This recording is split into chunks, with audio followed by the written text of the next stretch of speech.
All right, welcome to a special Sunday edition of the Jumping the Rail podcast here on the JTR Podcast Network. This is Mark Redmond coming to you from the Noodles position in Champaign, Illinois, joined as always by my buddy Minderz.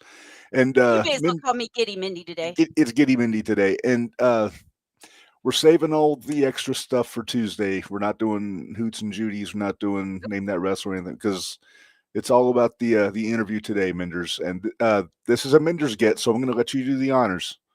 Joining us tonight is the ECW original Kingpin, Angel Medina, King of the Streets. Oh my God, that's the best intro I ever had. And Reb, quick question, man. I mean, do you do like auctions and stuff? Because I was like hearing in the background, King. I was like, what? Do we have a short time limit? No.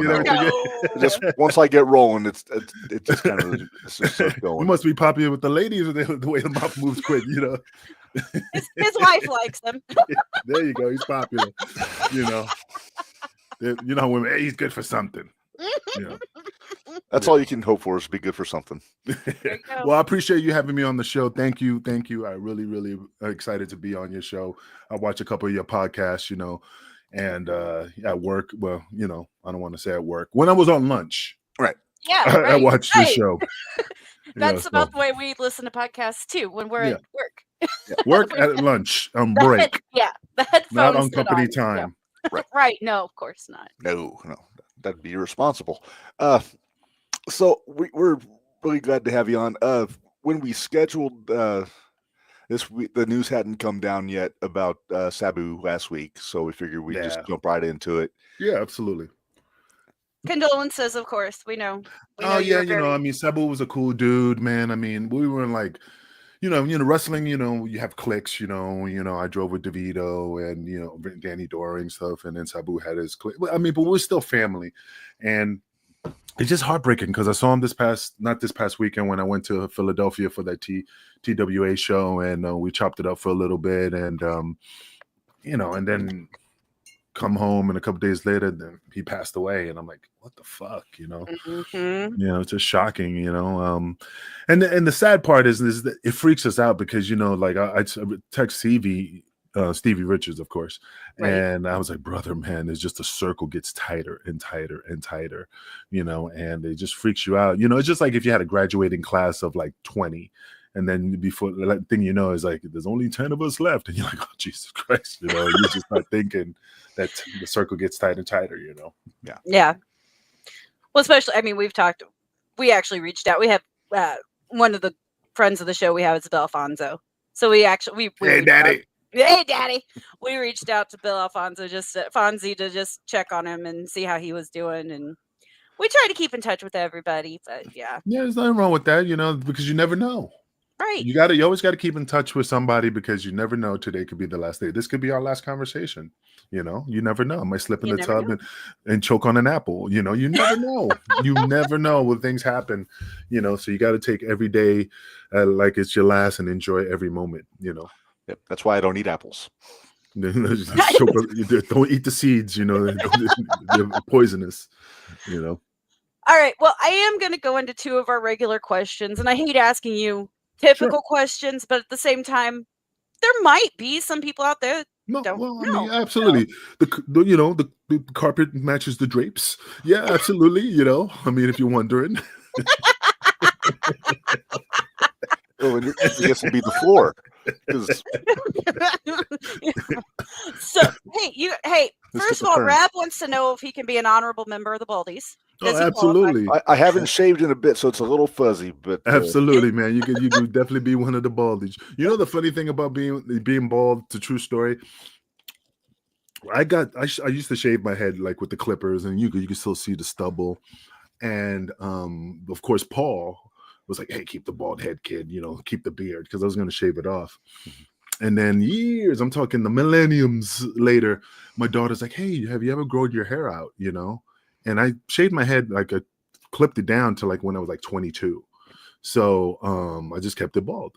So then I'm like, nah, she goes, you might want to see what your hair looks like, salt and pepper, since your goatee is a little salt and pepper. Well, just take a look at what your hair looks like. And man, when I started letting it grow, I had the cul-de-sac going. I didn't know I was legitimately going bald. This is like the Seinfeld episode. You know, the guy's like, this is what was my choice. Now I have to shave, So it was just funny that I have to continue the bald look. If not, I'm just going to have the cul-de-sac going, and it's not a really attractive thing. I can relate. So, do you have the cul-de-sac, or do you have like a little hair here and a bald spot in the back? I've got the tuft, like the little bit here on the front, and then it stays pretty bald, and then I've got like one spot like in the back that's completely smooth, like nothing will grow there. So when I shave it all the way down with clippers, then it all seems like it's even. But okay, you got to make it even, man. All right. Well, my first question is going to be, one, who did you look up to in the business as you were coming up? Like, who did you look up to that got you into the business? Well, I mean, to be honest, I didn't really look up to anybody. My friend in junior high school, and I remember like it was yesterday, my friend Peter introduced me to wrestling when he gave me the Wrestling Illustrated cover magazine in school. And when we used to have magazines, I don't know if you guys are aware of that. But but he showed it to me. He was like, man, you gotta watch. You have to watch next week on TBS Clash of Champions. You gotta watch it. And I'm like, what's this? You got to watch Sting versus Ric Flair, man. This is gonna be an awesome, And I said, all right, I watched it, and it was free. It was free on TBS, and I watched it that day. I remember it was Eddie Haskell and the guy from the Wonder Years, and Missy Hyatt was on ringside. See, I remember it, and I was like, oh, and that match like really got me into it. So if you really want to think of like the person that not admired but just sparked my interest was that match with Sting and Ric Flair. Okay, that makes sense. I'd heard you had a couple other guys that you had looked up to too, about like Eric Embry. Well, I mean, yeah, but that was like the after of like digging into the wrestling. Gotcha. And what really sparked my interest, it's like when you first see your first love, your first your first interest in women, and you're like, oh my god, and then all of a sudden you see other women. so then it's like that. So it was Eric Embry, Iceman King Parsons, the Von Erichs. I mean, I was dipping my toe into the well of wrestling, but I mean, the spark, you got to start with some type of kindling, and the kindling was that Ric Flair and Sting match. And then after that, I was religiously watching wrestling, and I tried to stay away from, as the years went on, I stayed away from WWF because it got cartoonish, the Ninja Turtles, Max Moon, Doink and stuff. And I caught it once in a while. Sorry, my computer went out for a little bit. I must have not paid my bills, but yeah, so that's the thing. So I was really into the NWA, AWA, World Class, Puerto Rico, Japan. So I was just all into it. The Muda, Gary Hart, see, I'm just throwing out stuff that people I just caught, and I would spark my interest. Yeah. Sounds a lot like what we do with just catching independents around the area and just seeing, okay, here's a new one we haven't watched yet. Should we go watch this? And we'll go check it out, see if it's worth it. And we do a lot of that. My second question is, how did you get into the business? I mean, we know you were trained by Johnny Rods, but how did you get your foot in the door? Well, after I sparked my interest with that, with the wrestling, watching it, I really wanted to do it. So I started looking into like wrestling schools. And at that time, you had to mail out to companies, not companies, but like Stu Hart. I mailed out to Canada. I remembered Adrian Street had a school in Gulf Breeze, Florida. I got a pamphlet from there. I'm just trying to remember the stacks I had. The Monster Factory was in Jersey, so it was too far. So all the schools were like very far. There was, I didn't have any information that there was any school nearby. So I was like, man, I won't be able to go. I'm not going to go to Canada. I'm not going to go to Florida. It was just, so one day it was on Channel 5, Good Day New York. And they did a segment on wrestling. And Johnny Ross was doing a demonstration on the show. And, of course, it was a little segment and stuff, and I think I can't remember who was in it, but I want to say it was like Taz and Dreamer at the time. And then I was like, man, oh my god, there's one in Brooklyn, and went straight to Brooklyn. I was 17, and when I showed up to school, Johnny, I couldn't afford it because I was a poor kid from Queens. So, and Johnny had this system, and I hate saying this the weird way. If he saw you, and he's like, "This motherfucker got money," and he'll say like, "Full price of $3,000. Got to pay me up front." Yeah. But if you're a poor kid, regardless, white, black, Chinese, whatever, Hispanic, and he knew you were poor, he would put you like $1,500 payment plan. Nice. Because Kid USA, I still remember it because Kid USA, he was an older guy. Older. I don't mean to get off track, but the funny thing, he was like, hey, this is like when I was like seasoned a little bit. He's like, "Hey, Joe, how much did you pay for the school?" And I'm like, "Well, Johnny put me on a payment plan, so it was $1,500, and I paid him. Whenever time I had money, I gave it to him. And he wrote it off in the book, and he goes, $1,500. Shit, he charged me $3,500. And he goes, because you're white and rich." Because you're a contractor, you have your own business. He knew where the bread was buttered. You can't squeeze blood out of a rock. So Right? but he could squeeze juice out of an orange. So he saw you and he started juicing with all the seeds and everything. And he's like, "Motherfucker!"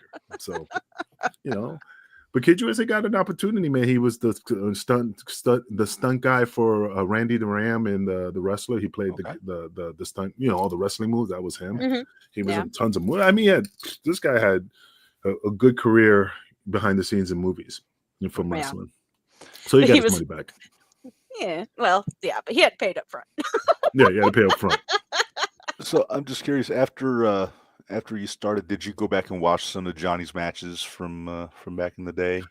No, not really, because I didn't have one of those real cameras where I had to put the film in there and crank it and shit and just watch it or just turn it and watch that movement. Yeah, but no. I mean, I watched some of Johnny's matches. When I got into it in Columbia, Columbia Home Videos for WWF? Coliseum videos. Thank you.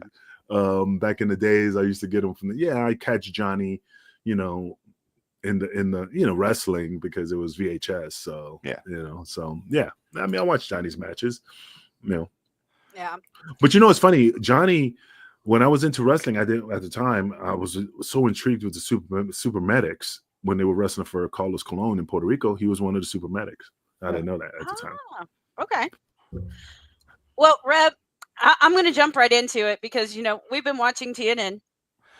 Yeah. And we've been doing watch-alongs for ECW. First of all, I have to apologize to you, Kingpin.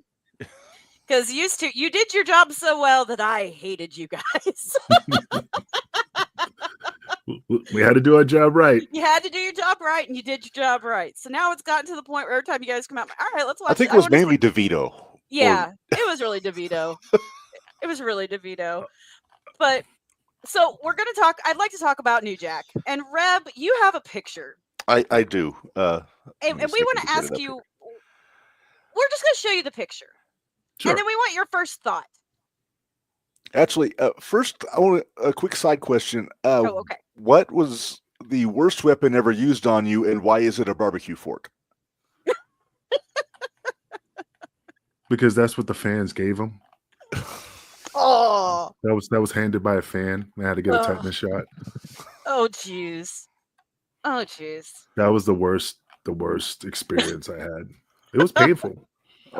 I'm sure. No, I mean, it was painful. The words do not describe the pain that you experience, especially when it goes into the hip joint and then it's stuck in that hip joint. So he got you good with it. It wasn't just flesh. No, he got me. It went. You could hear that. How can I? You ever like bit something and your teeth grit, like you chip your tooth and it's like gritty. Yeah. Well, and you rub your teeth together. Well, I could just feel it. That when it went in, it made that crunching sound, and then when they pulled it out, it made that crunching sound because it was not that pleasant. Gotcha. Okay, so I got this picture here, and I just want to know what would be your reaction if you saw this in the ring when you're coming in. The crossbow. The crossbow. He never had that with me, but I was always worried, I'm always worried about situations, but Jack always took care of me, man. I never had that fork thing was a bad deal. And the funny part is that, I mean, the way when he stabbed me, I hit that high pitch. You know, I mean, my voice is deep, but it really like I shrieked and I ran, you know, because I still was working, but I was like, oh my God. So when I went to the back, I mean, everybody was like stunned. I mean, everybody, oh my God, he got a fucking freaking fork stuck in his ass. and then Tommy was just like awed, like, oh my God. And then didn't have any give, you know, when it's not like it's just wiggling, you know, like when you take a pen, it was stationed, you know, it was stationed. So then they had to pull it. And then Jack comes in laughing. He goes, I'm so sorry. I'm like, you black motherfucker. But I was laughing too. I was just laughing. He goes, I'm sorry, man. And then they pulled it out and we had to go back and finish what we were doing. No. So, I mean, like I said, Jack never hurt me. So I knew it was not intended, you know, ill intent, you know, or deliberate. But it was just like, fuck, why do I got to get that fucking fork? And that was on TV, right? That was a house show. It was a house show? That was a house show in New Orleans. We were at the Belmont Hotel because I remember vaguely. It was a Belmont Hotel. It's no longer there. And it was just a house show. You know, the haunted hotel. You know, when we were there. You know, everybody's freaked out about that place. All of us, when we have a group of 5 of us that are in like a wrestling group chat. It's friends, but yeah. We put that picture up and I think all of us just go, why? Why does he have a crossbow is our first question. My question was, who the hell gave him a crossbow? And who gave it to him? It's just always fans used to bring shit, you know? They used to always bring shit and it was stuff like, I never saw the crossbow, but it was, you know, just tons of crazy shit. And, you know, like I said, Jack was always, you know, he took care of, but there was stuff that he couldn't help that it still hurt, you know? Like a keyboard, you know, no matter, you can't pull a keyboard, you know, that hurt. Or when the leg of the keyboard comes out, you know, when the stand to prop it up 45 degrees, when he swings in and things clicks out and cracks you, because I got a little scar on my head from that, you know. Yeah. The vacuum cleaner to the nuts always made me just recoil when you had the guy on the ground with his legs spread out, put the cookie sheet over him, then take one time he took an actual like Hoover vacuum cleaner and just swung it over his head. And never touched me. Never touched me. But don't get me wrong. Hey, the thing is, there's still concern. You know, no matter what. Sure. I mean, I trusted him. He never hurt me. But I was always like, God damn it. You know, I was always concerned. I mean, it's just one of those things that I'm like, I got to take it for the team and, you know, and just pray to God. And I always was like trying to like scoot, you know, try to time it. So even if I got hit just a little bit, just even if I got hit, take away the impact from it. Yeah. But never touched me, man. Jack was always professional. Like I said, it's hard for me to talk about Jack compared to other people. Like, this motherfucker was violent. He did this. He was crazy. He was that. And but I never had that issue with him. Now, don't get me wrong. Jack was one of those dudes where, never with me, but it would be like if you were talking to him, Reb, and you'd be like, and Jack is telling a joke. He was the fucking Joe Pesci of fucking Goodfellas. You'd be like, oh my God, that's so fucking funny, Jack. You so funny. You oh my God, you so funny. And then the next day be like, what you mean you? Like, what you mean you people? Oh. You know, like he will be. It was just that weird. But if you clicked with him, like I said, I never had a problem. I never had a problem with DeVito. He hated Grimes. But from a perspective, yeah, you know, I love Grimes, but from watching it from the outside, like watching him and seeing him interact with other people, it just always went sideways. Always went sideways. I remember one time we were in North Carolina, and this fan, he was a kid trying to practice. He wanted to be in ECW, so he had a tryout. And he was wrestling. I forgot who the fuck he was wrestling. Jack, I was sitting on the other side of the arena in the chair with DeVito, and Jack is sitting on the other side by himself, you know, because it's empty. And we're watching the guy wrestle. And he's working and he's, you know, slamming, yeah, I'm the greatest. And he slams the guy, and he looked at Jack and he goes, what are you looking at, boy? You don't want none of this, boy. And then we're sitting there, and I didn't think of anything of it, but Jack just looked at us like breaking the fourth wall. Like, did he just did he just say something? And I'm still looking at him like confused, like, but you can see like his bewilderment in his face. I'm like, eh. So then we go to the locker room and the kid sits next to me because it's time to get ready and stuff. And Jack just comes in and just punches him in the face, and the guy just falls between a bunch of like a clothing rack, and you see his legs sticking up, and Jack's over him just beating the shit. And then here come the boy, he's just stomping the shit out of him. Balls Mahoney comes and gets his licks in. Here comes PN News, comes in and starts getting his licks, and I'm just looking like, oh shit, here comes DeVito. Come and just get his licks in. What I missed? And I'm like, well, and I'm not the type, and I know I look the violent guy, so, but I get in and grab the guy and go, get out of here. And I grab him by his shirt and they ram him through, and I just threw him out the door, but I didn't hit him. And I just threw him out the door, and they threw his bags and his boots and get the fuck out of here. And then Jack looks at me, that motherfucker calling me boy, what the hell? Because we're in North Carolina. Yeah, right, exactly. So it's all, everything's just complimented each other like a nice Chianti and a fine wine. It's just everything balanced, you know. So it just didn't. Yeah, it was funny moments. Yeah, that I'm sure that one didn't set well. Yeah, you. I was just a very. My character and who I portray and who I am are two different things.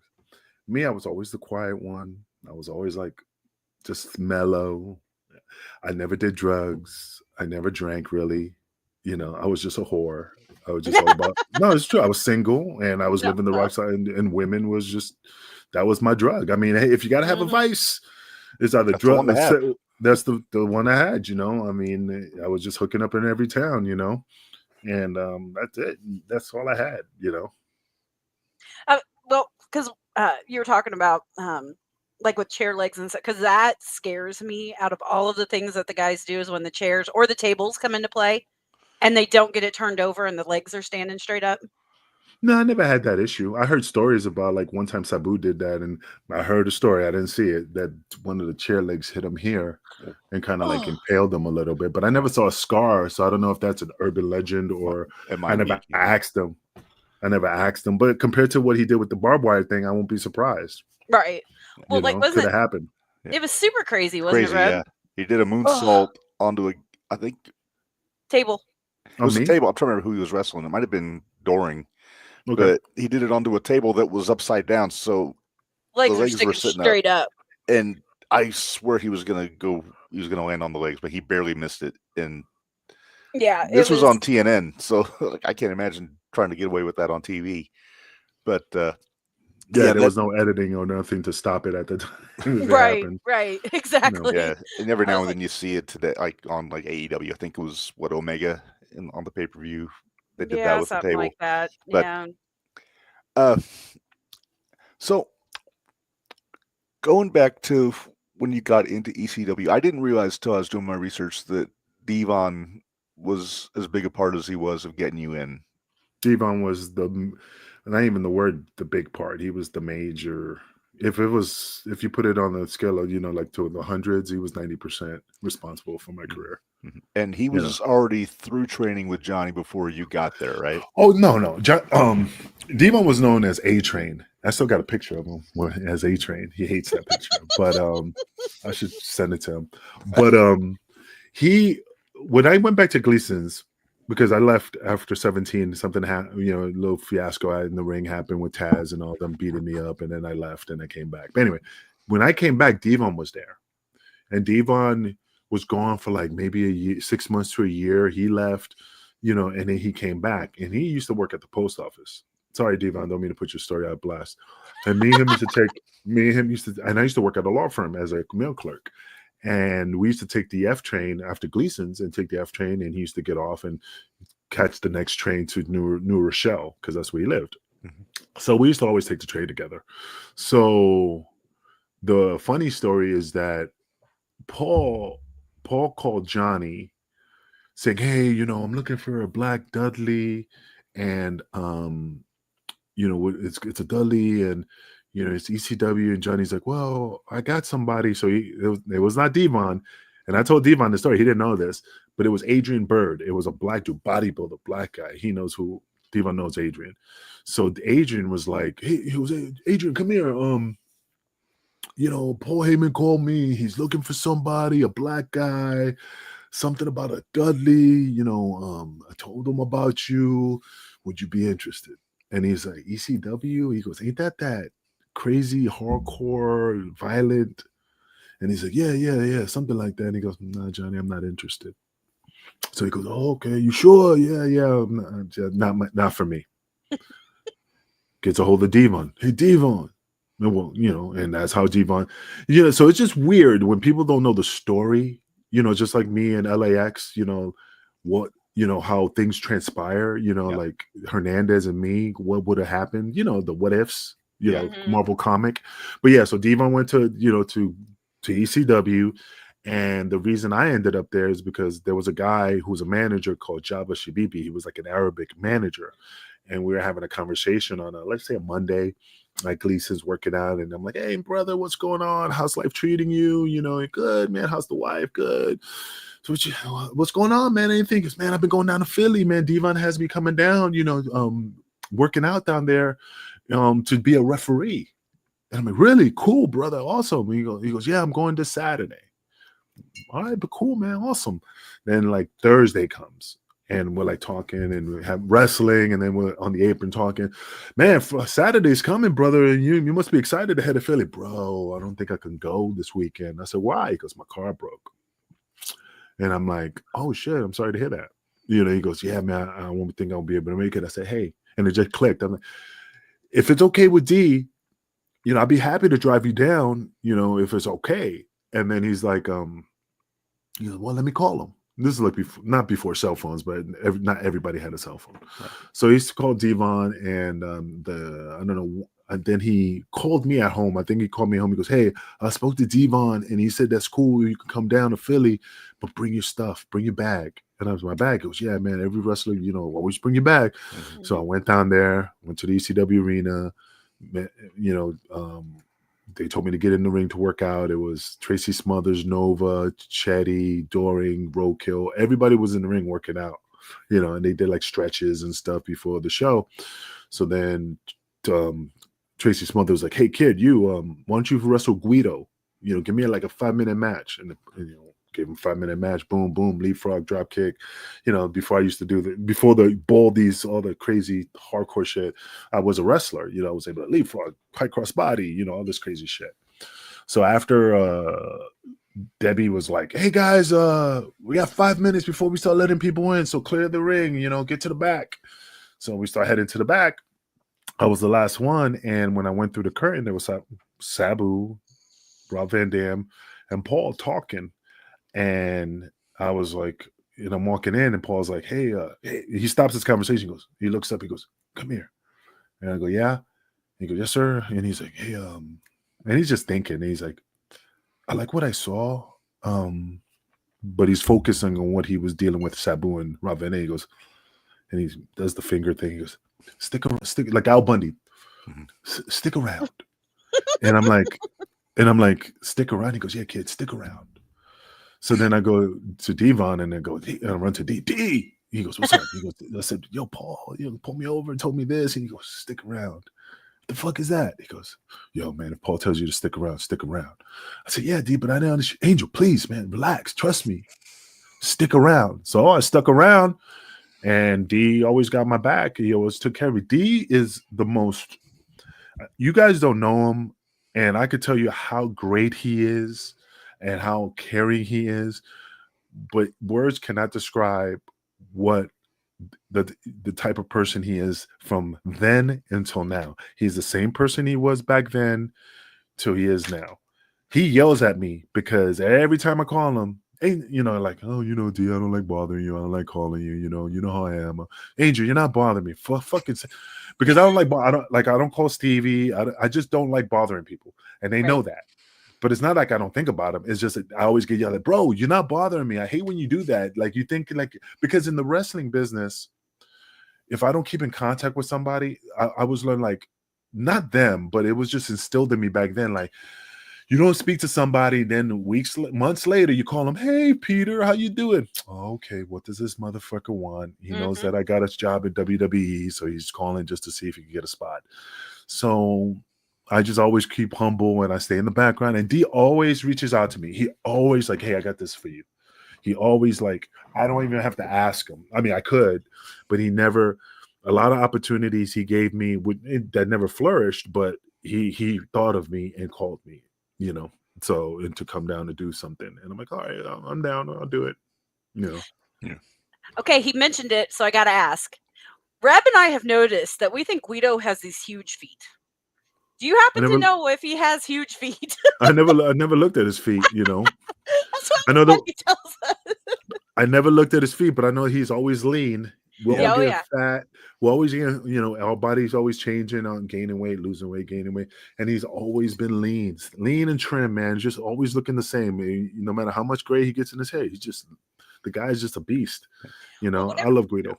When he wears those red shoes. It was about 20 years ago, Taz mentioned something on commentary on, must have been SmackDown, about the size of his feet. And ever since then, I can't not see it. When I look, especially he's got the big red shoes on. Every match.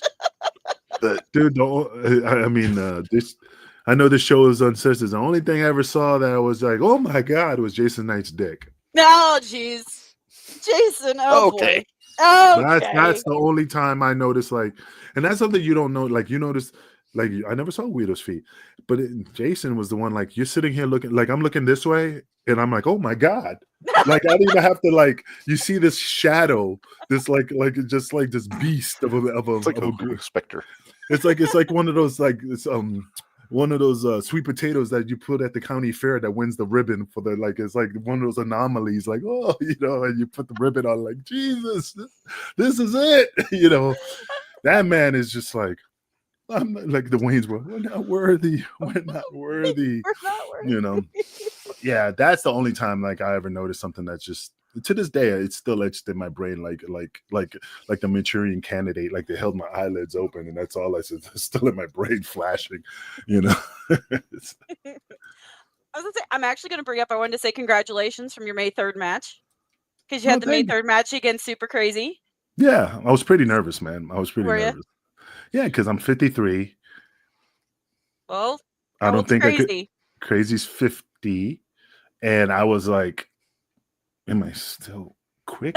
You know, am I still able to move? You know, and you know, it was a good match. It's just that I just was like, Crazy just does super crazy stuff, and I'm like, I don't think I could do the things that we used to do back then. But he took care of me. We had a great time and stuff. But we'd actually just seen him the week prior to that, actually.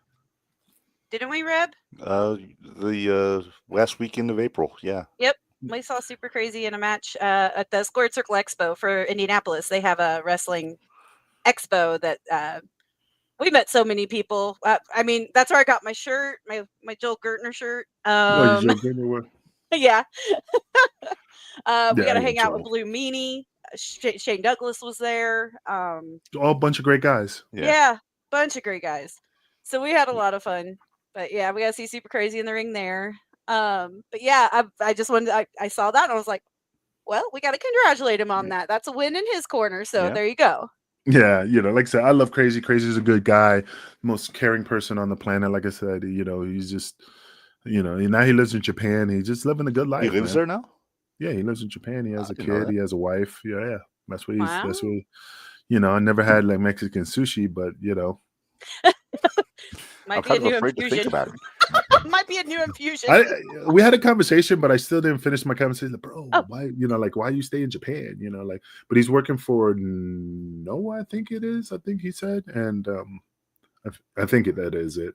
And he's just doing a good, you know, he's having a great time. It's just that I'm like, oh, and he just lived there and he's happy. And I'm like, that's cool, but that's just weird that, you know, living there. But yeah, he's, you know. I guess some of that Tajiri influence rubbed off on him, and he got. Tajiri is a good dude, man. Tajiri is a good dude. Yeah, I can tell you he was a fucked up dude. I can tell you he was a good dude, but a lot of guys in ECW, you know, all my friends, they're all good dudes. Yeah. Well, now there's the question: who's the fucked up dude? Don't put him on the spot, Minderz. No, I don't care. Grimes. I'm the official poster for a reason. Grimes. Grimes got a lot of heat. Yeah. And then you know what? And Mike Awesome. I didn't know that.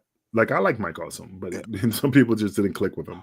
Well, I know he had nuclear heat when he jumped to WCW, but he didn't have heat with me, man. I'm just like, well, mainly with Paul, but yeah, because he was still. Well, yeah. I mean, there's some guys that was pissed off, but I don't, bro.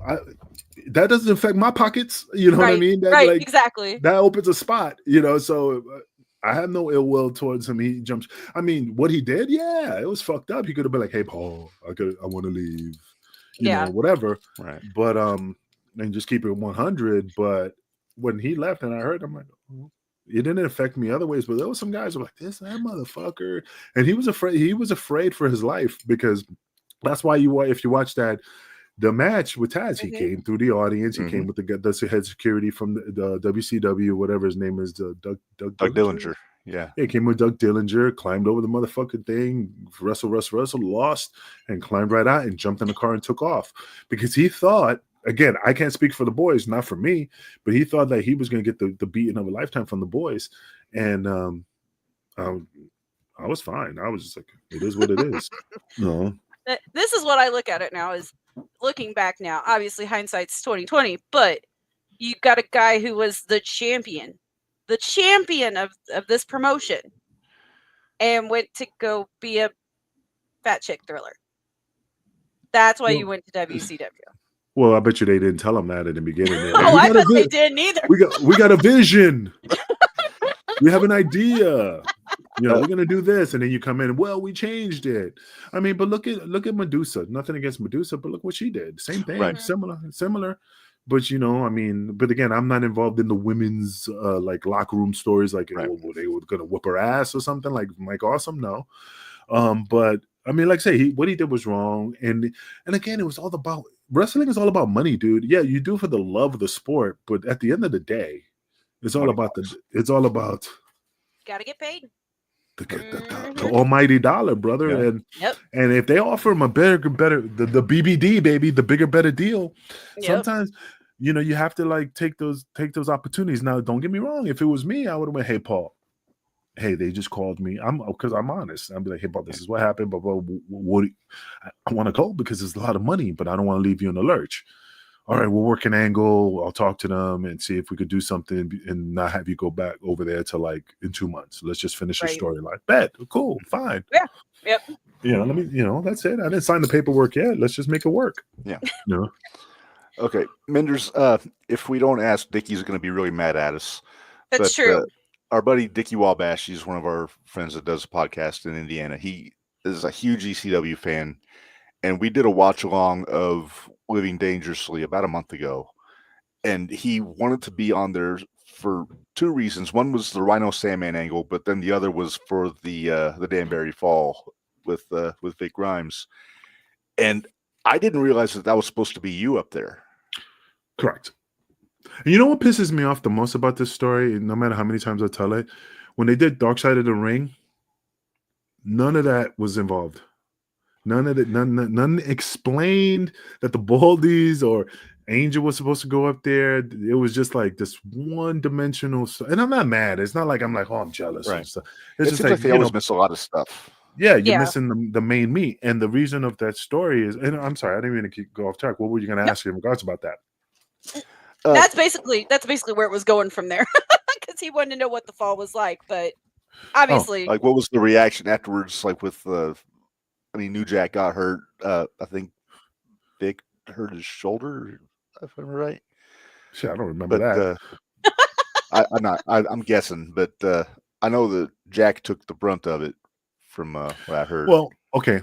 So I know you watched it, and so hold on, let me show you this. My bag of bitches, and he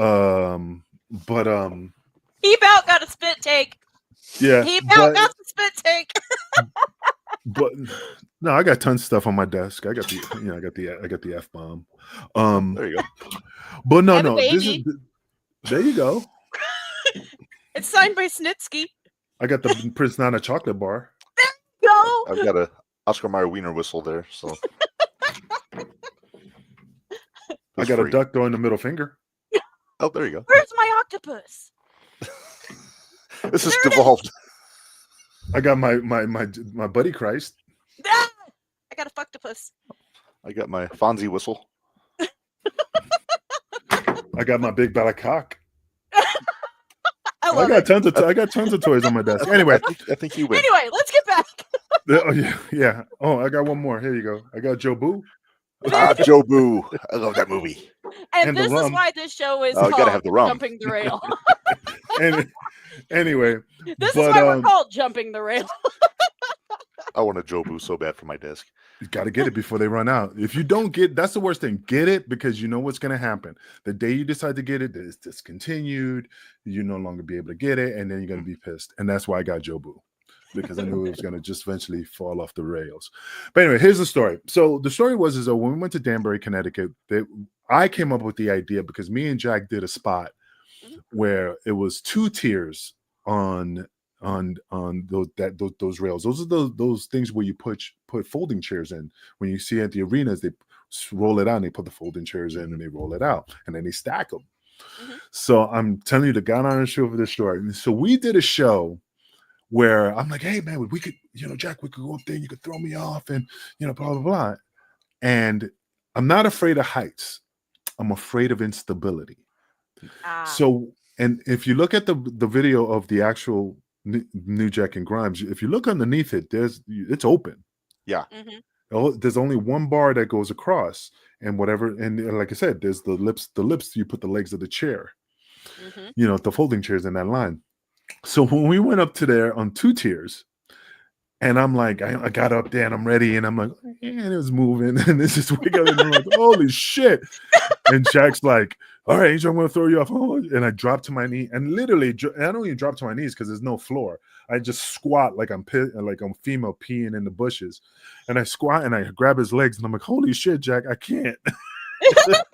And he's like, what do you mean you can't? Oh my God, brother, I can't. And he just starts laughing, and he goes, all right, cut me off and you throw me off. See, that's how cool Jack was. See, everybody else's story is different. He would have got pissed. So I throw Jack off, and then I climbed down, and then they're fighting, Grimes and DeVito with New Jack, and I'm coming down easily, like real slow, like a baby deer, like a newborn.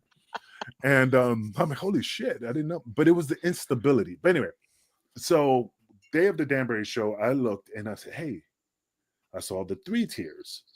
And I said, if you could put a piece of plywood to give me a floor, I'll be fine. I just don't like that insecurity, because if we're going to do a move, I need stability. So the ring crew was like, okay, we'll get the plywood to match that floor, and then we'll put it up there, and then we could do the move. So they come back later and they go, hey man, we didn't have time. All we was able to go is go to Staples and get tables, but we didn't have time to do this. And then again, my thing is that I was going to put the tables, 2 tables facing this way, 2 tables facing this way. So you had like this Jenga type of thing. Right. And it would be 2 tables. So definitely the fall would have been like boom, boom, boom, would have collapsed like that. So then, when they said they didn't have the wood, I'm like, I look up and I'm like, I'm not doing it. I can't do it, bro. I can't. And right behind me, I'll do it. And I'm like, and I turn and I'm like, what? And he goes, I'll do it. I could do it. I said, fuck it, bro. If you want to do it, I ain't doing it. You could fucking do it. And he goes, okay. And then he didn't set the tables up the way I told him to set the tables. Like, he set them up, boom, boom, instead of doing the crisscross and the 2 on the bottom. So, and that's what happened. And then when they were up there, Jack told us, like, hey man, this is the story. We're all gonna get beat up. Everybody's gonna get laid out. Everybody's gonna get carried out. There's no winners. There's no losers. Everybody's just destroyed, and we just carry everybody out. So we're like, all right, bet. So we were all laid out. Vic was supposed to get laid out after the fall. Jack was already laid out because Vic landed on him. That was not a work. So what happened is that Vic, if you watch the video, Vic stands up and pounds his head and does this and pounds his, and he's doing his thing. So then when he went to the back, he was like, they were like, yo, they rushed Jack to the hospital, and he's like, and instead of keeping quiet, he's like, it was Jack's fault. He didn't want to go, and I told, he didn't want to do it. So I told him we had to do it. So since Vic was not really popular in the locker room because he was a loner from WWE, from being a kilo in WWE, they were like, and the only reason he lost his hair is because he dyed his hair white, and then he started falling out. But anyway, I think it was. So then the boys went back to, yo, Jack. Mm-hmm. Tweet. Yeah, got the tubes in the. Yeah. Vic said. Oh, jeez. You know, so it got back to Jack that this is what Vic said, and then and that's the thing. I was like, Vic, you should just shut the fuck up. Mm-hmm. And Jack when Jack finally came back, it was at the Burt Ficklinger Center, and he came walked by me. We're in the locker room. And it was like months later, and he walks right by me. I'm like, "Hey, Jack," and he just walks right by me like that. And Vic was sitting behind me on the other side of the lockers, and he just slapped the shit out of him. Literally, like all I had was this crack in the locker. Went forward and it hit me in the back a little bit, and I'm like, "What the fuck?" And I stood up and I looked, and then they're like in each other's face, but Vic just stood up because he got the shit slapped out of him, but he didn't like stood up like, "What the fuck you gonna do?" He's like, "Yeah, what you gotta hit me for, man? I'll fucking kill you. I'll fucking gut you like a pig." And I'm just like, I'm just like, what the fuck is going on? What's going on? Yeah. And, and then DeVito is just, because he's so short, he's like creeping past the stool, like one of those was the ghoul movie, the little trolls that are coming out the toilet, and stuff. Rob, it be me. Ghoulies, it be me. Is it Ghoulies? Goonies. It was like Goonies. Not Goonies. Not Goonies. Ghoulies. Oh. It was about these trolls, these little trolls. It was a horror movie. Now I'll send you the trailer. Now I gotta look it up. Anyway, so they got into a huge argument, and the story is that New Jack's music was gonna hit. He comes in, cleans out because it was me and Tommy Dreamer. It was Tommy Dreamer in there, and Jack was like, "I'm gonna fucking kill him." He had a guitar and he put an iron in it. He put a brick in it. I don't know how he was able to get a fucking bowling pin in it. And he fucking taping it up with electrical tape. And then Paul found out and told like, "Hey man, Jack's music hits. You take a powder, you leave." And Jack didn't know about it until I said, "Hey Jack, things change, man. Vic is taking a powder." That's it. That movie. Yeah, that's DeVito. Yeah, that's a horrible fucking movie. Yeah, I don't want to come out of my toilet. Yeah, the 80s movies, man. But yeah, it was so Jack was pissed, because he wanted his revenge. He was like, "I'm going to get my revenge," and he wasn't able to do it. And then after that show, Grimes never came back. Like Paul stopped using them. So wasn't that when you had to go back and ask Jack, "Hey, can you empty out that guitar, please?" Yeah. Because he was pissed because after I told, "Hey man, this is what's going to happen. Your music hits. Vic is going to powder. I take the guitar. What the fuck?" and all this, and then he's saying, "I'm like, hey Jack, the motherfucker this," but Jack, motherfucker, Jack, what? That's great, man, but can you take out the brick, the bowling pin, all that shit out of the guitars? You're gonna fuck me up. He goes, "I got you," and he still fucked me up because all that tape, you've reinforced, fortified it, and still I was like, "Oh my god!" But yeah, after that show, Vic never came back. And then Jack played the deer and the possum. He's just like, "No, we're good. Oh, we're getting ready for that pay-per-view. We've got that pay-per-view coming up in a couple weeks. Yeah, we're having. Yeah. Shit Grimes, Shit Grimes, and we're just like, DeVito gave him that name, Shit Grimes, and DeVito couldn't stand him either. DeVito couldn't stand him because he was just like the guy from Blazing Saddles, Mongo, yeah. He was harmless, or he was like the dog. The dog was, the Abominable Snowman in the Looney Tunes. I'm going to name you George. I'm going to make you George, and I'm going to cuddle you, love you, and cuddle you. Yeah. He was harmless, and he was stupid. And if he sees this, it's out of love. He just didn't know any better. It was harmless. He was not doing it intentionally. It's just, he was just not all there. And I understood that. But if DeVito would be on his ass, like, "What the fuck, man?" Look, Joe Pesci, "I'm tired of your shit." He used to go at it. Like one time, Vic Grimes walked out of tagged me in, and it was a 3 tag, and he tags me in, and I go in the ring, and I never noticed it until I saw the video, but he climbed through the ropes next to DeVito, and he's supposed to climb through the ropes on the other side between the poles. It's like a unwritten rule, and DeVito, you can see it on TV. And he's telling him, what the fuck are you climbing over and standing next to me? You got to go on the other side. So you see DeVito goes on the other side. You can ask him that story. He'd be like, yeah, I cursed that motherfucker out. But I think we need to get DeVito on here sometime. Yeah, you should. He's funny. Ask him that story. Say, hey, Angel said that you got pissed off at Vic because he got next to you when he tagged out and he didn't go to the other side. He'll cut the promo. He goes, yeah, because you're a fucking moron. So did New Jack invent loading up the guitar with powder so it makes the big poof when he would whack somebody with it? Yeah, that's probably that was his gimmick. Everything that Jack did was all Jack. Yeah. I just picture him going through like the Home Depot with the shopping cart, finding stuff to use in No, I really don't know. All the stuff that was always bought by fans and collected by fans. If you look at all the old footage of ECW arena footage, you see people carrying shit. Oh yeah, stop signs. So it was always donated, and Jack will go through it, because he wanted to see what's in there, because he didn't want no surprises. He'd be like, I could use this, I could use that, I could do this. He always had like this, the wheels spinning to see what he was going to do. Yeah, I think my favorite one for like the mid '90s was Dreamer used a VCR and then he used the remote. Separate instances on Raven. And I was like, who would think to use the remote to the VCR? I mean, the VCR, I get it's a big, heavy thing and you can do some damage, but I'm thinking. I'm not frozen. I was like, I was just pondering.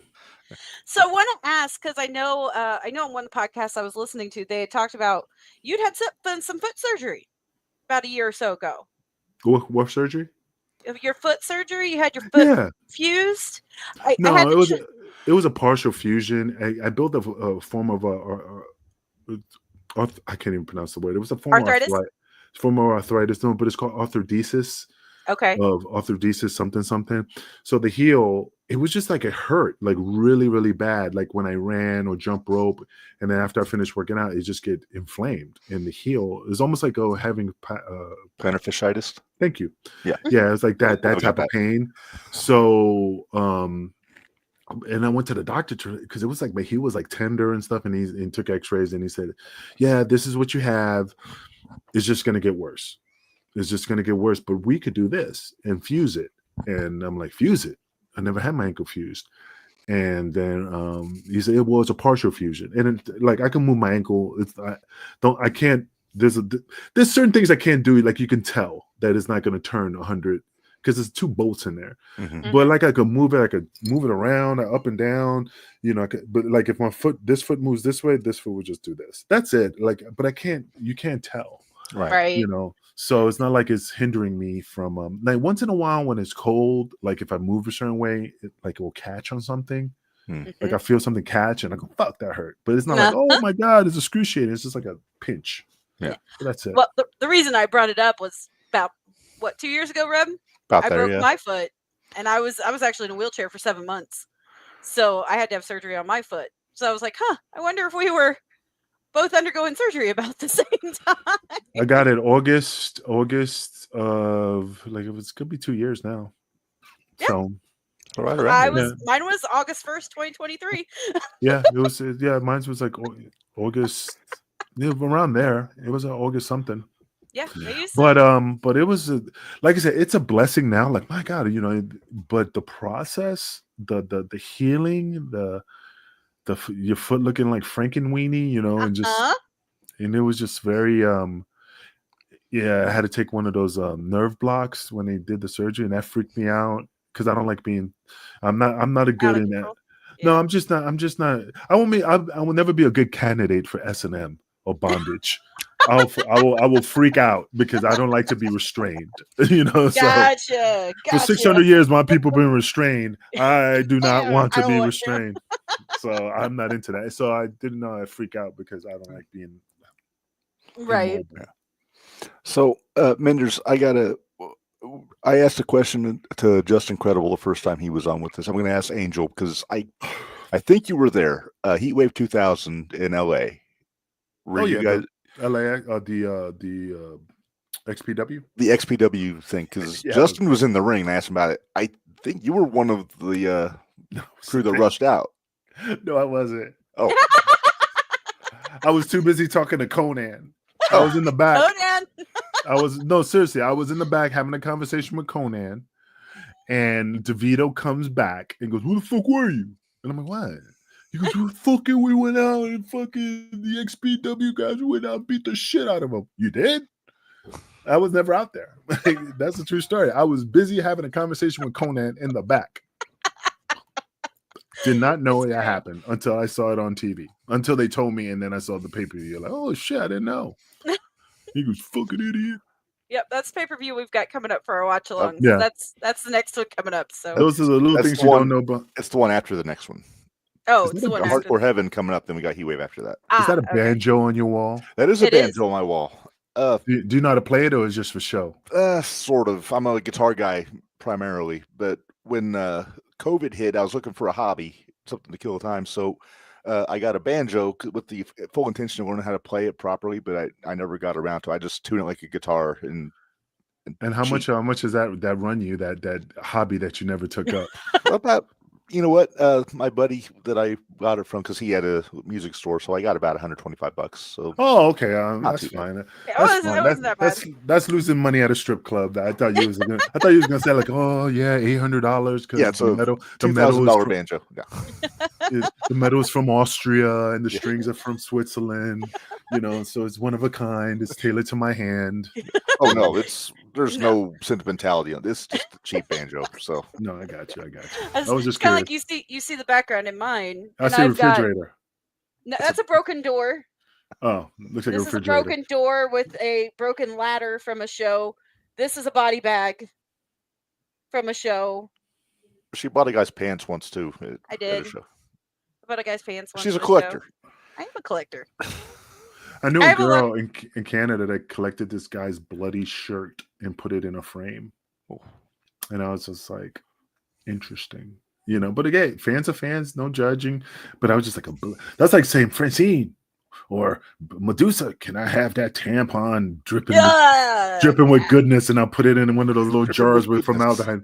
No, that's too much. Like the show on YouTube, Dearly Departed, where they get like these oddities from like, oh, this is Brad Pitt's shit that they took out at one of the restaurants. Yeah, and, come on. This is New Jack's condom. This is Jason Knight's baked potato. Yeah, Jason Knight's baked potato. Yeah, this is Jason Knight's baked potato. We're actually working on getting Jason on because he had to cancel last year. So we're trying to get another date. Get him. He's a good guy. I'm hesitant to ask him about the sweet potato. Well, you can tell him my analogy. It's like it's at the carnival show. I mean, the guy's blessed, man. I mean, God bless. I mean, he was an adult. He was an adult. When I got to know him, and he told me that he was the model, just the model. He never used the product. Mm-hmm. He was the model for a penis pump. They needed, the person on the box to like promote it. And I'm like, really? He goes, yep.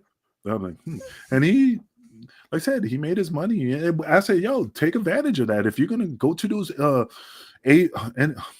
the adult entertainment awards, they have conventions. I would go to conventions, and you have wrestling / former adult.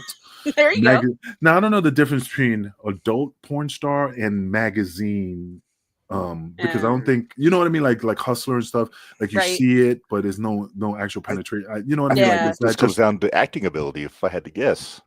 Yeah, I don't know how the magazine's just posing and looking like you're doing something, or it's an actual movie and they just take clips from it and they just, at the same time that they're doing. But anyway, he said he was doing that, signing autographs and shit. Make that money. Yeah. Well, I want to ask you this. This is a question I've asked a lot of guys that were from like Attitude Era, that generation type. Do you think that social media now is a help or a hindrance to storylines? It's a hindrance because now there's no such thing as kayfabe. There's no such thing as mystery. There's no such thing as privacy. And I would say, when I say privacy, I'm not talking like your personal privacy. I'm talking like the privacy of like what goes on behind the scenes, Right. It's just weird that I'm from an era, and then when I was from that era, era, the guys from the 70s were like, oh man, my era was, like everybody's era is different. Right. I don't like this business. I don't say I don't like it. It's just I bust my ass to get where I'm at, and it's a fraternity, and it's a clique. It is. You have to earn your stripes. And now, the performance center are taking athletes like lacrosse players and any girl, any guy, and bring them in and thinking they're one of us. And I don't think, you get your athletes, your wrestlers, like Gable and Kurt Angle and Ken Shan. That's the enigmas. Absolutely. Benjamin Shelton. Yeah, Benjamin Shelton. Yeah. But then there's people, you're a jerk, Reb. but there's people like in the ring where the old Angel, I was always nice, but you had I'll put you through the ringer, I'll make you work, I pay your dues. I'll beat the shit out of you, because I got it. I got the licks. That sounds like a carryover from Johnny. Yeah. Well, what it sounds like is exactly what it should be, in my opinion. I feel like the new guys should have to come up and go through a stiff match. I mean, people are gonna hit hard. You're not gonna have everybody that's gonna cater to how you want your match to go until you're somebody with a lot of experience, a lot of pull. If people are paying money to see you, you're gonna have more of a say to them most. Well, it's like that. It's also like this. Back in the days, everybody went to a different school. Johnny Ross, Larry Sharp, the Hart Fund, Stu Hart School, right? Everybody had a different style. Everybody learned different, And when you got in the ring, it was an art. It was just, you saw different styles. Now you got this cookie cutter company, and I'm not making fun of them, but everybody's learning the same thing, the same runs, the same rolls, the same bumps. And I know Johnny, I know Deborah, I know Rhea Ripley. We all grew up together. We all trained together. And then you get in the ring with somebody you never wrestled before. And you're like, you're just like, oh, I don't know what you want to do. What, you know what I mean? Like, it was just a dance. You just knew this. You had the skills, and you was able to perform with anybody. Right. And I just think they just not saying control. It's just I just don't see it. I just see everybody's going through the same school. You got to sign up. Everybody's doing the Hindu squats. Everybody's doing. It's just I just like whatever. Like Bill DeMott. Bill DeMott's from Gleason's. He was Big Sweet Williams before he was Hugh Morris. I knew him before that. So when I watch those shows and I see the guys that came from Gleason's, like, yeah, do this, and I'm like, man, whatever, dude. It's just I don't know. I mean, and I know that's what WWE wants, and he has to do what he's told, but it just doesn't make any sense. Yeah, I hear Bubba on Busted Open always talks about how he runs his school like more of the old school style, kind of how he was brought up, and there are some people that went from his school to the PC, and they're able to kind of fuse that old school style with the cookie cutter style, for lack of a better term. But then you got the guys that train with Booker T, and you got the guys trained with Lance Storm. They kind of get a little bit of that from the start. But look at it like this: from back in the day. I mean, I don't know how old you are, but remember when MTV did the wrestling, like it was MTV. Tough Enough. No, yeah, but it was before that. There was they had it at the building in Times Square on the floor. Shotgun Saturday Night. No, it was no. You just gotta look it up. But it was it was on the one of the floors, and it was like a tryout, and people were there, and they cut promos, and they had all these people come in to audition. It was right before Tough Enough, and then Tough Enough came. And then look how they treated Maven. Like, this motherfucker didn't pay that. Look at how they treat the guy who was the UFC fighter, almost broke Kurt Angle's arm. Peter. Yeah. So Peter, you don't get the. I'm not making fun of it. It's just at the time you didn't get respect. And then I'm not doing that. I'm not doing that. I paid my dues. I'm not going to do that because I'm not going to put myself in that situation. And now you got the new one with Bubba and Booker T and Undertaker.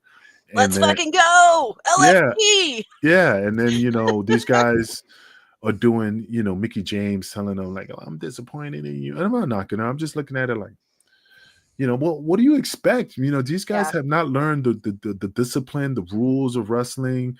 There's a psychology in wrestling, and these guys don't know shit. They just think they're going to come in and pretend to be wrestlers until they get, and you yelling at them, telling them, it's just, you learn from school and you build yourself up, your foundation, and then you go into WWE, and then you learn a different type of etiquette. Like Tommy Dreamer told me one time, I was like 7 years on the indies. And that motherfucker told me, which I love him to death, but he goes, today is the day you pay your dues. What? Motherfucker, 7 years? You telling me that all that don't count? Today is the day you pay your dues. So that's the thing. So, like I said, I'm not saying I shouldn't have no respect for them. It's just a different time, and it just puts a bad taste in my mouth because of the stuff I went through. And these guys are just I'm given the opportunity, and I had to earn the opportunity. Right. You know what I'm saying? Yeah. I got one more question. We kept you for over an hour, and we really appreciate the time. I'm not going anywhere. So something I heard you say in an interview talking that about black is beautiful. Well, of course. There's that. Of course. Somewhere always popping Minderz. No, wait. So we have to tell, if we're going to go that route, let's talk about Mama for a minute. Okay. Because my mama has just become a wrestling fan. Mama has a type. She has a type. She has her favorite wrestlers are Camaro Jackson. He's an independent from around here. Big black guy. Calvin Coco. Athletic black guy. Yeah. Cobra. Devontae Knox. Iron Cake's black guy. Hey, she likes chocolate. There's nothing wrong with that. Chocolate.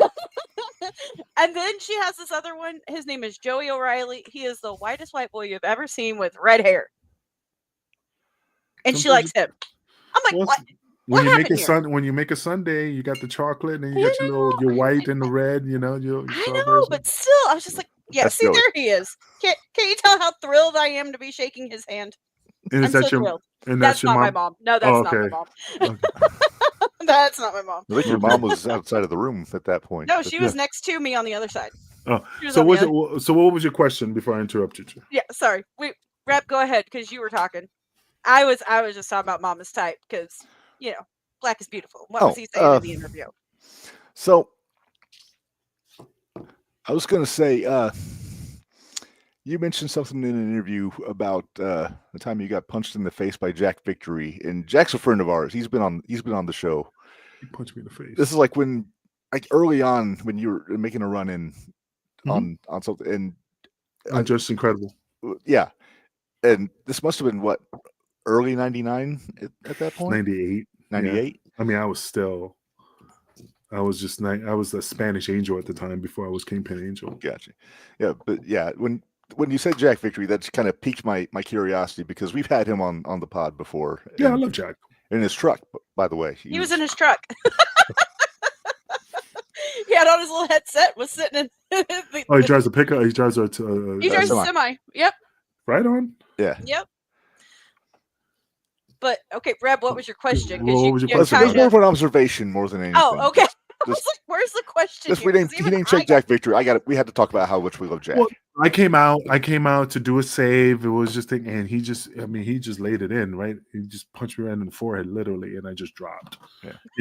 But it's not like Jati knocked me out. It just like hit me and I just fell on the floor. Like, man, this motherfucker just punched me in the face.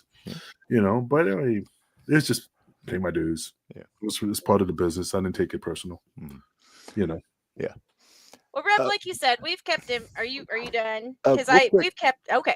I think number one, we gotta have you. Questions you want? We're gonna have you back because we've just scratched the surface with you. There's something else we need to talk about, but I think we're going to save it for the next one. I do want to. I think I'm comfortable thinking you're okay with me extending this invitation, Minderz. But we do an Extreme Effing Review podcast where we talk about ECW on TNN and the pay-per-views, and we do like a watch along of it. I want to invite you to do, when the time comes, to do the watch along of Guilty as Charged 2001, which was the last pay-per-view, because you and DeVito were kind of spread all over that pay-per-view. Yeah, that's fine as long as I get my peanut M&M so I can watch it with you guys. So. Yes, you will get your peanut M&Ms. I sent you a message about that, by the way. You need to you need to check your messages. What's on what on which one? Instagram? Insta, yeah. All right, okay, I'll take a look. I was just messing with you, like I said. But see, no. I don't charge. Like, see, everybody has, just incredible. Everybody.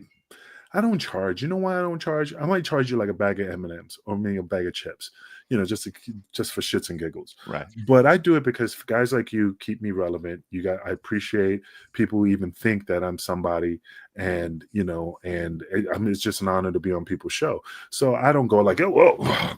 500. I just don't see that. Me, if you go, hey man, if you want to buy me some Snickers, and I'll send you my Amazon account. I mean, that's fine. If you want to buy me something simple, I'm just, a gift card to Pizza Hut. I'm not that hungry for because you guys are doing this for your love of the sport, and I appreciate you guys having me on. So anytime you guys want me on, we'll fit it in my calendar and we'll get. Yeah, we'll get it worked out. When's your thing? Drops every Friday. It drops every Friday, but we can record it on different days. Well, it's not that big of a deal. Remember I told you I know your situation. Yep. The 26th to the 9th, man. I am free. I'll be watching. I got a lot of movies to watch. A lot of binging. There you go. A lot of binging. Another thing I wanted to bring up, Reb, did you know that he helps out with the Shriners and stuff in his local area? Oh, I didn't know that. And a lot of the cancer kids. Yeah, that's does awesome. A lot of that. I heard that and I was like, I want to bring that up because I just think it's great when the guys, when you reach out to the kids that look up to you, maybe not necessarily look up to you, but think of you as being somebody strong they can look up to. And, and I've done a lot of that. Like when I wrestled, and I went to like hospitals to help out kids, because they get excited for stuff like that. And I'm pretty like shocked when they like, they're just happy, and that's the thing. Here's the picture of Nana that he did when I first started. Oh my goodness! Yeah, I'm just looking at my phone to see if I can find one photo of Jack Victory, but yeah, I enjoyed. Yeah, here it is. That's me and Jack Victory. Nice. When he had that broken leg gimmick. Right. But anyway, yeah, I love doing things for kids. I mean, it just makes me happy. Yeah.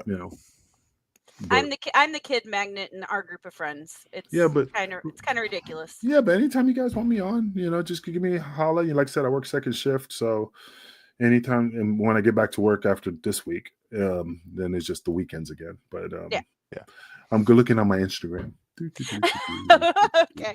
Well, why don't you tell everybody where they can find you on social media and your other podcasts that you do also? Oh yeah, you can find me on a.medina 262 on Instagram. A Medina, I think it's a. I mean, I don't know. Probably on Facebook because I just change it up. It's the Angel Medina is always there, but I'm easily found. I don't hide or anything. But also, I got my own podcast. With the gentleman, and so it says it at the bottom, but just in case, is Ringside Riffs with the Kingpin, of course, because I get the first top billing because I'm the celebrity, and the gentleman. And we're on a Cheap Heat Productions podcast network. We kind of like separated from Hannibal TV. Nothing major, just different venture. Yeah. So, but yeah, definitely catch us on Ringside Riffs, and we just sit there and talk shit and crack jokes, and and me complain about Dutch Mantel and shit. Which we will get into next on time the we have you on. Podcast. That's it. We're going to focus. That's going to be all. It's going to be all Dutch Mantel. No, never mind. I don't want to give him that much time. Yeah, you put that motherfucker on so I could just curse him out. I would love to see his ass choke the shit out of him. Yeah, but yeah, I'll send you that information once I get on my Amazon. Okay, sounds great. All right. No, but hey guys, I appreciate you guys, having me on. Like I said, anytime you guys want me on, or if you need me to reach out to somebody that you can't, and I have that, if I could do it, then I'll be happy to do it for you guys. We appreciate it. We look forward to having you on again. Yes. But for the next show, I don't want no M&Ms. No. What, 2 Snickers? No. 2 Snickers? Okay. What do you want next time? I want Reb to play that banjo for me on the show. Ah, Reb. That might be. That's my fee. That's me next time. That's my fee. I mean, I need a couple chords, brother. A couple chords. Can't hear it really great because I don't have. Look at that shit. Now that's the shit that will fuck me up if New Jack hit me with it. Yeah, it's way out of tune. You're gonna have to get it in tune next time Angel comes on. There you go. Get it in tune. I want you to do like a side by side with you and Steve Martin. Oh, I'm no Steve Martin. But again, man, All right. I really appreciate you guys having me on. Like I said, we appreciate you. I'll tell you what. When I sent you a message, Reb's like, "Why don't we try?" I said, "I'll try." Okay, fine. I'm better with this. What when you would you play that with and then drink a glass of wine on one of those like Italian boats? Oh, that's the fancy mandolin players. I'm more of I'm from the woods, so.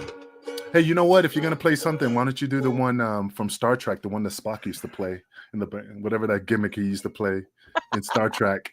Oh, the theremin, the whatever it was. What? We don't know what it is, Reb. You know what it is. Oh, it's Star Trek, but I'm not a Trekkie. I remember him in one of the episodes playing that little gimmick. It was a Vulcan gimmick. Something or other. Yeah, you'll have to find out. I want to say it's a harp, but it's not. All right. Well, Angel, thank you so much again. We really appreciate it. We'll definitely be reaching out to you again. Yes. So. No, thank you. I greatly appreciate you having me on. I'll send you that information. M&Ms. Okay. Gotta pick up. I only want the green ones. Gotta pick them out. Well, that's gonna be hard to do, but okay, I'll do it. If that's what you want. That's what I'll do. No, I appreciate you. Thank you. Peanut or peanut butter? Which one? Ugh, peanut. Okay. Well, okay. My dog likes peanut butter. That's different. That's a different story for the next show. All right. All right. Well, Angel, thank you very much. Take care, man. Say bye, Nana. Bye, Nana. Bye, Nana. Bye, Jobu. Take care. See you later. Have a great one. Bye-bye.